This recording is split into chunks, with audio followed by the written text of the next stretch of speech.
Crime కి lead అయ్యే ప్రతి సిచ్యువేషన్ ని మనం అడ్రస్ చేయాలి అనేటువంటి ఆలోచన ఎందుకు లేకుండా పోయింది? గంజాయిని ఎందుకు నిరోధించలేకున్నారు? మద్యాన్ని ఎందుకు నియంత్రించలేకున్నారు ఈ ప్రభుత్వం? ఈరోజు ప్రజలు రివోల్ట్ అయ్యారు. ఆ చేసినటువంటి తప్పు చేసిన వాడికి శిక్ష పడింది. భగవంతుడు శిక్షించాడు, మీరు శిక్షించలేకపోయారు. సరే, ఇదంతా జరిగింది. ఇక్కడి నుంచి అయినా ఒళ్ళు దగ్గర పెట్టుకుంటారు, ఇక్కడి నుంచి అయినా జాగ్రత్తగా ఉంటుంది, మద్యం పాలసీల్లో కానీ దానికి సంబంధించి ఏమన్నా మార్పులు వస్తాయి అని అనుకుంటే, జరిగి 2 రోజులు కాలేదు, ఈ రోజు మళ్ళీ ఇంకో న్యూస్. మద్యం మత్తులో సొంత కన్న తండ్రే బిడ్డ మీద అఘాయిత్యానికి పాల్పడు. ఇంకేం జరిగినట్టు, ఇంకేం న్యాయం జరిగినట్టు, ఇంకేం మార్పు వచ్చినట్టు? ఒక తప్పు జరిగితే ఆ తప్పుని మీరు సరిదిద్దాల్సిందే గాని తప్పు జరిగింది దానికి శిక్ష ఇస్తాం అక్కడికి అయిపోయింది అనేటువంటి ధోరణికి వచ్చారు. ఒకటా రెండా రోజు పేపర్ ఎత్తితే ఇదే గొడవ, రోజు కేసు, రోజు మహిళల మీద అఘాయిత్యం, అత్యాచారం, రేపులు, మర్డర్లు, హత్యలు, ఇంతే. పేపర్ తీస్తే ఇదే ఉందండి. హిందూపూర్ ఎమ్మెల్యే ఎవరండి? హిందూపూర్కి ఎమ్మెల్యే బాలకృష్ణ గారు. బాలకృష్ణ గారు ఎవరు? సాక్షాత్తు ముఖ్యమంత్రి బావుమతి, లోకేష్ కి మామగారు. ఆయన అనుచరుడే, మీ మనిషే.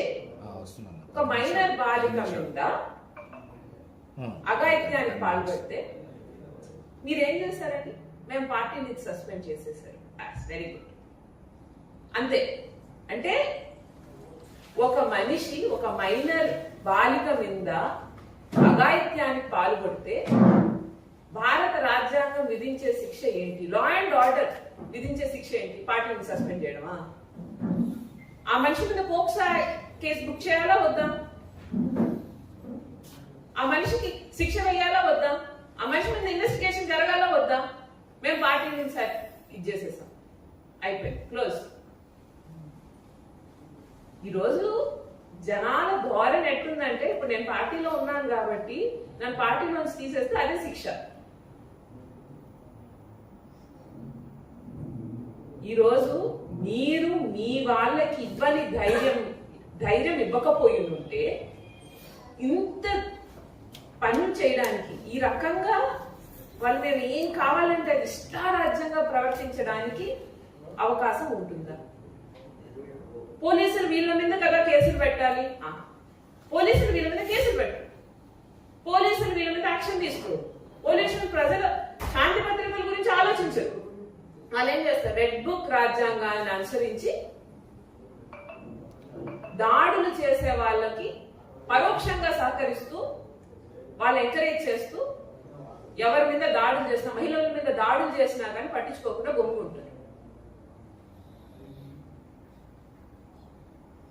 ఈరోజు పోలీస్ ఫెయిల్ అయిపోయింది, ప్రభుత్వం ఫెయిల్ అయిపోయింది, ప్రజలు మాకు న్యాయం కావాలి అని రోడ్డు మీదకి వచ్చారు. ఎక్కడ పోయాయండి? సీఎం గా మాట్లాడినటువంటి మాటలు చంద్రబాబు నాయుడు గారు ఏమన్నారు? ఆడవాళ్ళ మీద చేస్తే అదే ఆఖరి రోజు. ఏదో వేస్తూనే ఉన్నారు రోజు. మీరు డైలాగులు చెప్పేది, అక్కడ కూర్చునేది, వెళ్ళిపోయేది. దాని తర్వాత ఆ బాధితులకు కానీ లేకపోతే దానికి సంబంధించిన వాళ్ళకి కానీ న్యాయం చేసామా, వాళ్ళకి అండగా ఉన్నామా, వాళ్ళ గురించి ఏమైనా ఆలోచన చేసామా అనేటువంటిది 1% కూడా లేదు కదా.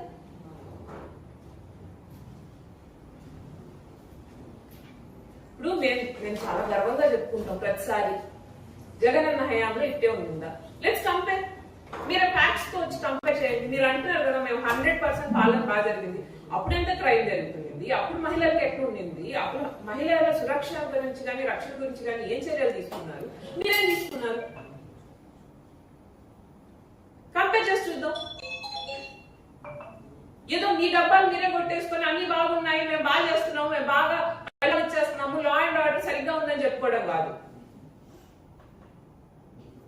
ఆ రోజు జగనన్న హయాంలో మహిళలకి రక్షణ ఉంది, ఆడవాళ్ళని తాకాలి అని అంటే భయం వేసేది.